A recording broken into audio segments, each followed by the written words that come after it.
이사야 45장 1에서 25절 말씀입니다. 45장.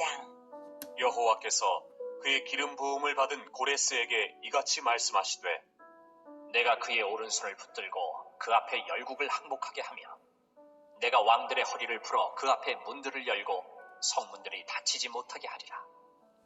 내가 너보다 앞서가서 험한 곳을 평탄하게 하며 논문을 쳐서 부수며 쇠빗장을 꺾고 내게 흑암 중의 보화와 은밀한 곳에 숨은 재물을 주어 내 이름을 부르는 자가 나 여호와 이스라엘의 하나님인 줄을 내가 알게 하리라.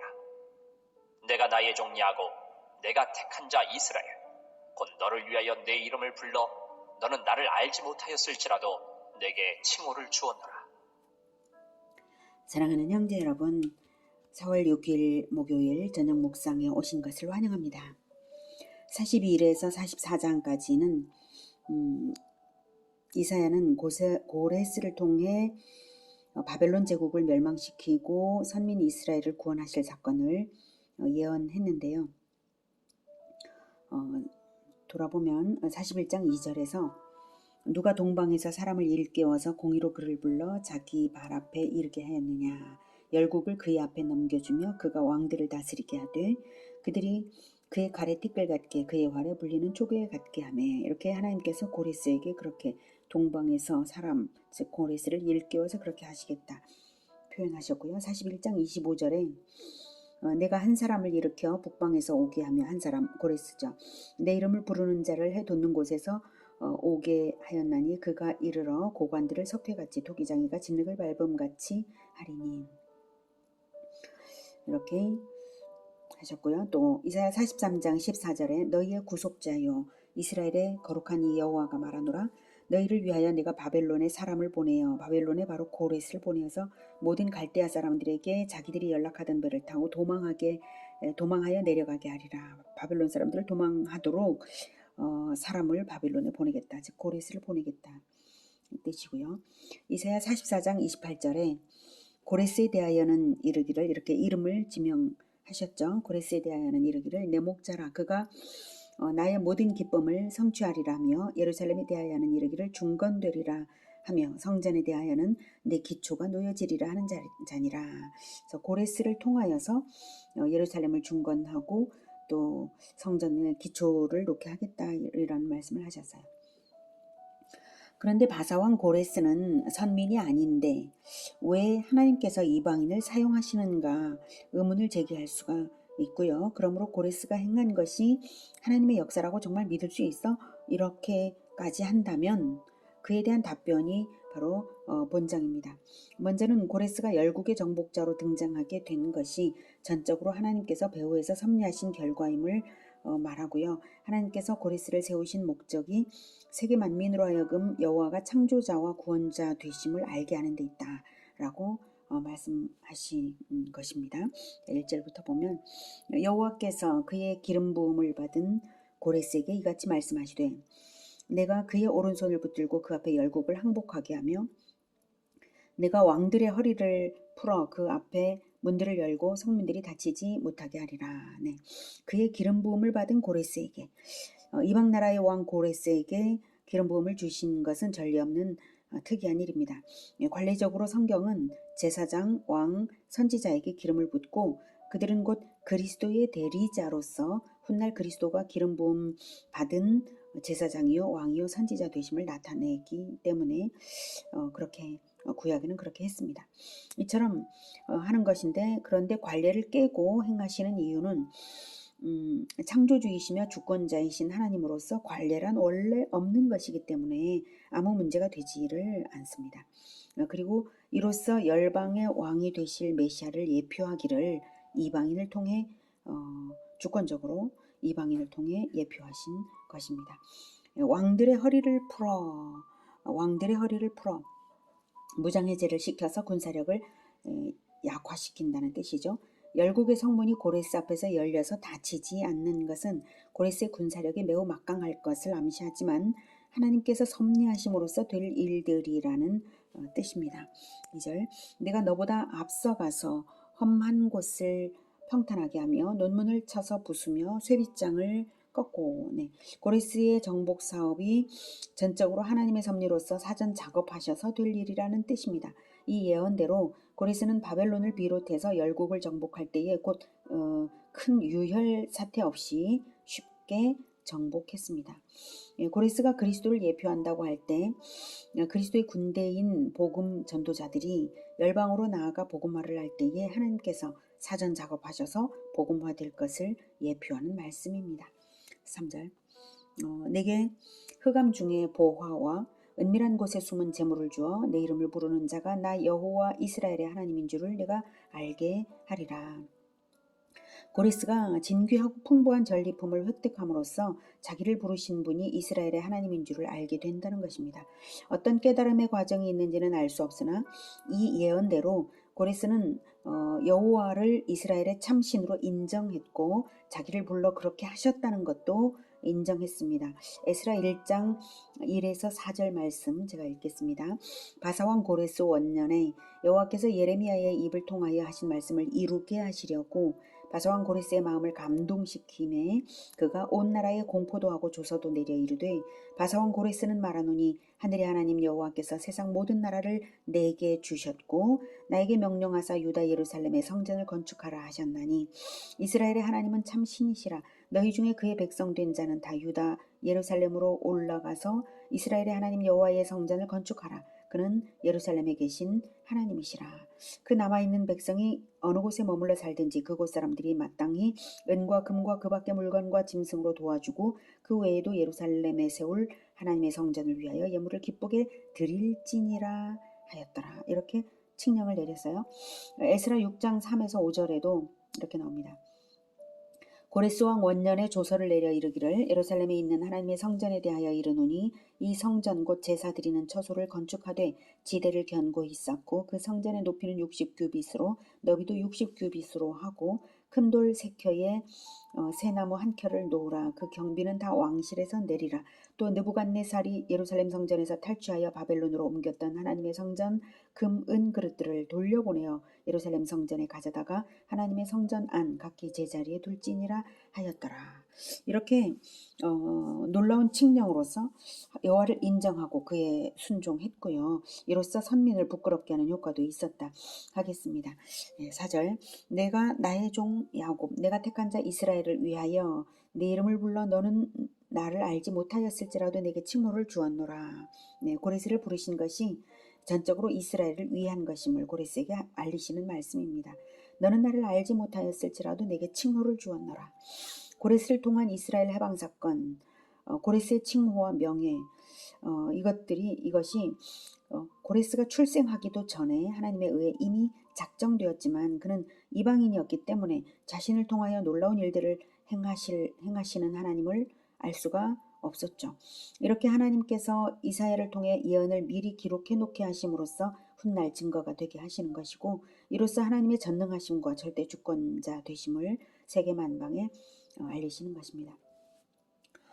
고레스에 대해서 조금 더 자세히 말씀드리면 그 페르시아 동부의 소국 안산이라는 나라의 왕 캄비세스 1세와 또 메대 왕 아스티아게스의 딸 만다네 사이에서 태어났습니다.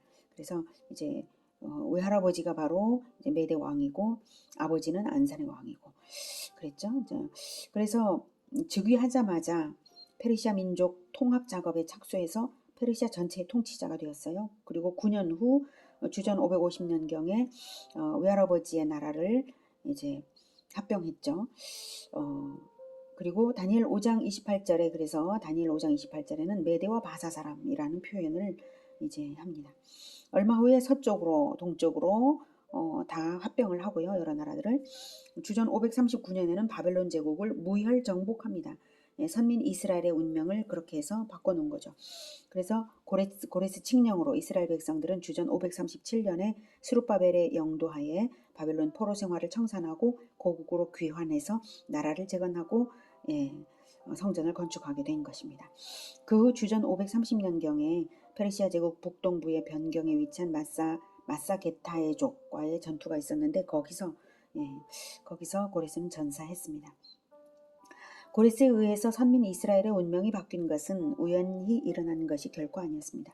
고레스 탄생 100년도 더 전에 이사야 선지자는 계시를 받아서 이사야 44장과 45장에서 장차 고레스를 통해 선민이 포로에서 해방될 것과 새 성전의 기초가 놓일 것을 예언했죠. 이사야는 고레스를 기름 부음 받은 자 곧 메시아로 묘사하는데 이것이 다만 메시아적 성격의 사역을 하는 하나님의 종으로 쓰임 받는다는 의미죠. 네, 메시아 그 자체가 아니라 메시아적 성격의 사역을 하는 하나님의 종, 이방인으로서 그렇게 된 겁니다. 사실 고레스는 유대를 재건하면 고레스가 유대를 재건한 어떤 정치적인 목적은 당시 근동 지역에서 페르시아를 대적할 만한 유일한 국가가 바로 애굽인데요. 애굽을 방어하기 위해서는 완충지대가 바로 유대여야 되는 것이죠. 그래서 이제 그랬다고 봅니다. 역사의 절대 주권적 섭리로서 하나님은 고레스의 계획을 선민 이스라엘의 회복과 재건의 방편으로 삼으셨다라고 정치적으로는 그렇게 해석이 되고 있습니다.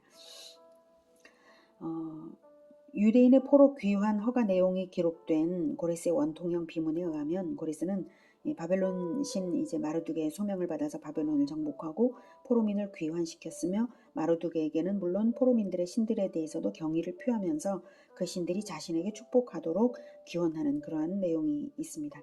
그래서 에스라 1장에 나타난 고레스의 말이나 행위는 이스라엘 백성들에 대한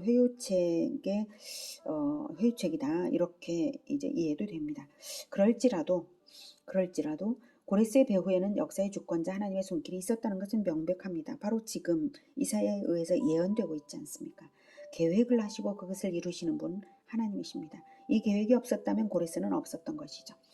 그런 의미에서 고레스는 하나님을 알지 못했지만 택한 백성을 위한 하나님의 구속 사역의 도구였습니다.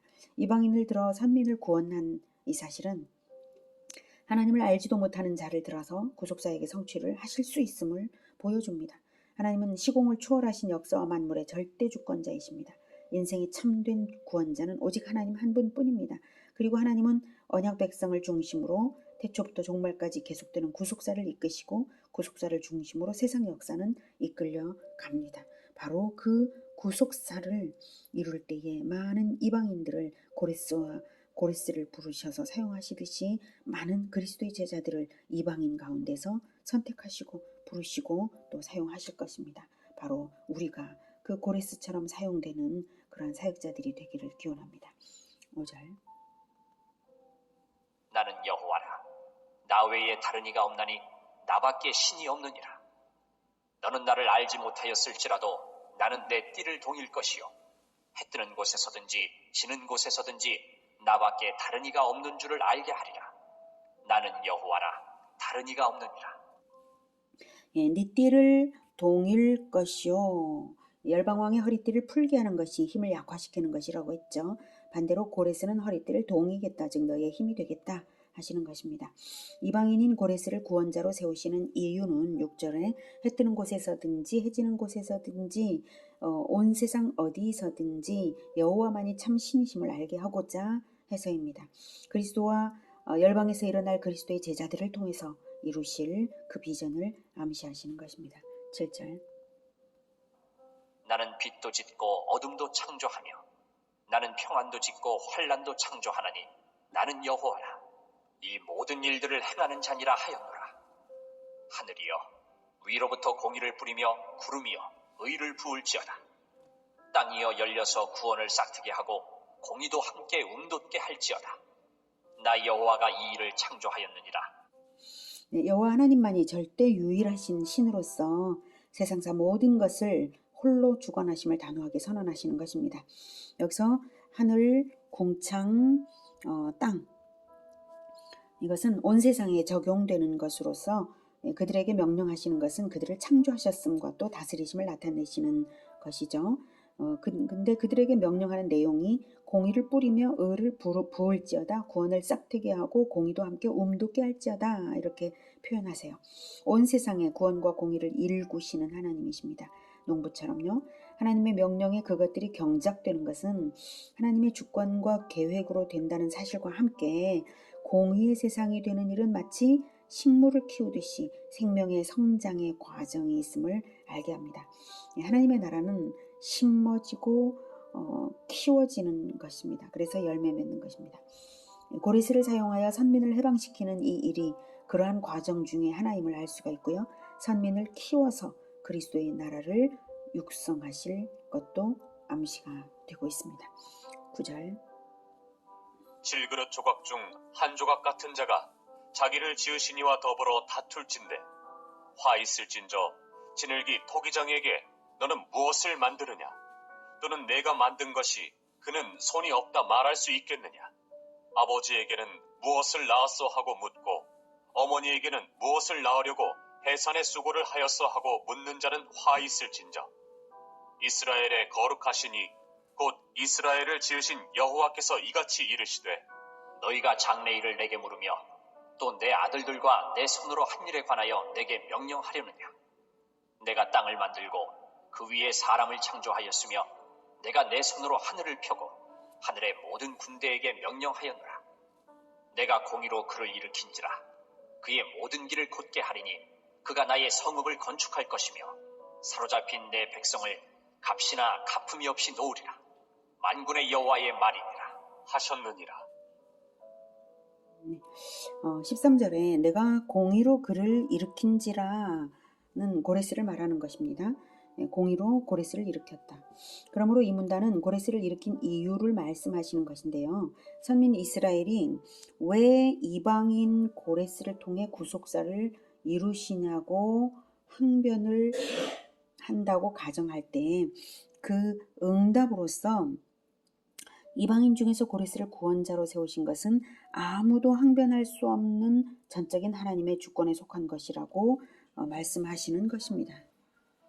9절에 질그릇 조각 중 한 조각 같은 자가 감히 창조주에게 이 일을 따지냐 이것이죠. 그렇게 한다면 그것은 마치 10절처럼 아버지에게는 무엇을 낳았소?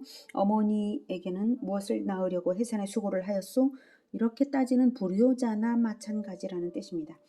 하나님의 손으로 하시는 일을 명령하려고 들지를 말고 겸손히 묻고 간구하기나 하라 하십니다.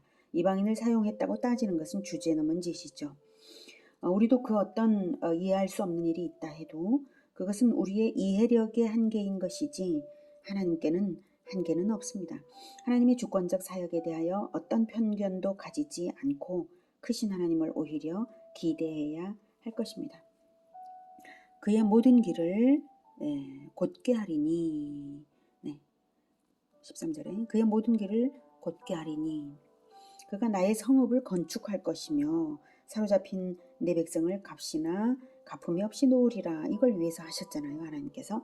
자, 하나님께서 신기하고 놀랍게 고레스를 형통케 하심으로 말미암아 고레스는 이스라엘을 해방시키는 데 있어서 아무런 대가도 요구하지 않을 것이라는 예언입니다. 관례에 따르면 이럴 경우에는 조공을 바쳐야 하는 것인데도 말입니다. 그런데 이스라엘은 조공을 바치기는커녕 바벨론에게 빼앗겼던 보물들까지 되돌려 받았어요. 게다가 성전을 짓는 데 필요한 경비까지 지원을 받았습니다. 값없이 우리를 의롭다 하시기 위해서 자기 생명을 내어서 자기 생명을 내어서 대가 지불하신 그리스도를 예표하는 것입니다. 그뿐만입니까? 우리의 죄값을 대가 지불하시고 자기 생명으로 대가 지불하시고 우리에게 성령을 부어주시고 그리고 우리가 간구하는 모든 것을 예수 제자인 우리들에게 하늘과 땅의 모든 권세로서 입혀주시며 세상 끝날까지 함께 하시면서 권세 있게 모든 일을 이루어 주시는 우리 주 예수님이십니다. 바로 그러한 그리스도를 예표하는 것입니다. 이제 14절부터는 이제 13절까지의 내용을 전제로 세계 만민을 향해 그래서 여호와만을 앙망하여서 구원을 얻으라 라는 촉구입니다. 구체적인 강해는 생략하겠습니다. 들어보겠습니다. 여호와께서 이같이 말씀하시되 애굽의 소득과 구수가 무역한 것과 스바의 장대한 남자들이 내게로 건너와서 내게 속할 것이요 그들이 너를 따를 것이라 사슬에 매여 건너와서 내게 굴복하고 간구하기를 하나님이 과연 내게 계시고 그 외에는 다른 하나님이 없다 하리라 하시니라. 구원자 이스라엘의 하나님이여 진실로 주는 스스로 숨어 계시는 하나님이시니이다. 우상을 만드는 자는 부끄러움을 당하며 욕을 받아 다 함께 수욕 중에 들어갈 것이로되 이스라엘은 여호와께 구원을 받아 영원한 구원을 얻으리니 너희가 영원히 부끄러움을 당하거나 욕을 받지 아니하리로다. 대저 여호와께서 이같이 말씀하시되 하늘을 창조하시니 그는 하나님이시니 그가 땅을 지으시고 그것을 만드셨으며 그것을 견고하게 하시되 혼돈하게 창조하지 아니하시고 사람이 거주하게 그것을 지으셨으니 나는 여호와라. 나 외에 다른 이가 없느니라. 나는 감추어진 곳과 캄캄한 땅에서 말하지 아니하였으며 야곱 자손에게 너희가 나를 혼돈 중에서 찾으라고 이르지 아니하였노라. 나 여호와는 의를 말하고 정직한 것을 알리느니라. 열방 중에서 피난한 자들아 너희는 모여오라. 함께 가까이 나오라. 나무 구상을 가지고 다니며 구원하지 못하는 신에게 기도하는 자들은 무지한 자들이니라. 너희는 알리며 진술하고 또 함께 의논하여 보라. 이 일을 옛부터 듣게 한 자가 누구냐? 이전부터 그것을 알게 한 자가 누구냐? 나 여호와가 아니냐? 나 외에 다른 신이 없나니 나는 공의를 행하며 구원을 베푸는 하나님이라.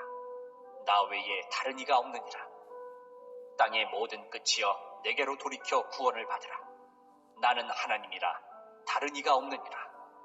내가 나를 두고 맹세하기를 내 입에서 공의로운 말이 나갔은즉 돌아오지 아니하나니 내게 모든 무릎이 꿇겠고 모든 혀가 맹세하리라 하였노라.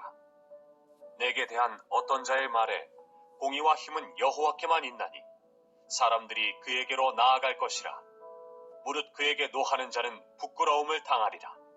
그러나 이스라엘 자손은 다 여호와로 말미암아 의롭다 함을 얻고 자랑하리라 하느니라. 오늘은 이방의 왕 고레스를 사용하셔서 구속사의 대업을 이루시는 유일하신 절대 주권자 하나님을 만났습니다. 그러므로 그리스도의 제자들인 우리들 역시 이방인이었으나 부르심을 받아서 그리스도의 나라를 세워가도록 부르심을 받은 것입니다. 고레스만 그렇게 예정하여 부르신 것이 아니라 우리 각 사람에 대한 구원과 사명의 부르심도 동일하게 그리스도 안에서 태초부터 계획된 것입니다. 그 사실을 인정하고 하나님을 크게 보고 자신을 내맡겨서 하나님의 손에 쓰임받는 존귀한 자들이 다 되시기를 기원합니다. 기도하겠습니다. 은혜가 충만하신 영광의 주 하나님, 하나님께서 구속사를 이루시기 위하여서 놀랍게 계획하시고 모든 것을 이루시는 이 모든 것을 볼 때에 우리를 부르신 것도 우연이 아니라 하나님의 계획임을 다시 한번 느낍니다. 오래전부터 계획하시고 우리를 부르시고 하나님 나라를 세워가는 이 일에 동참하게 하시니 참으로 감사를 드리며 영광을 하나님께 올려드립니다. 우리가 고레스가 하나님을 영광스럽게 해드렸던 것처럼 우리 역시 아무 대가를 요구하지 않고 세상에 구원을 베풀어주며 오직 하나님께 영광을 올려드리는 우리 모두가 되게 도와주시옵소서. 그래서 하늘과 땅의 모든 권세로서 우리 주 예수님께서 함께 하시며 쇠빗장을 우리가 복음을 전할 때 쇠빗장들이 풀리고 논문이 철폐되고 그렇게 열방의 왕들의 허리띠가 풀리는 그러한 일들이 우리에게 우리 앞에 일어나게 하여 주시옵소서. 그래서 하나님의 나라를 세상 끝까지 모든 세상의 땅 끝까지 하나님 나라를 이루어 주시옵소서. 예수 그리스도 이름으로 기도드립니다. 아멘. 이어지는 시간은 개인 기도 시간입니다.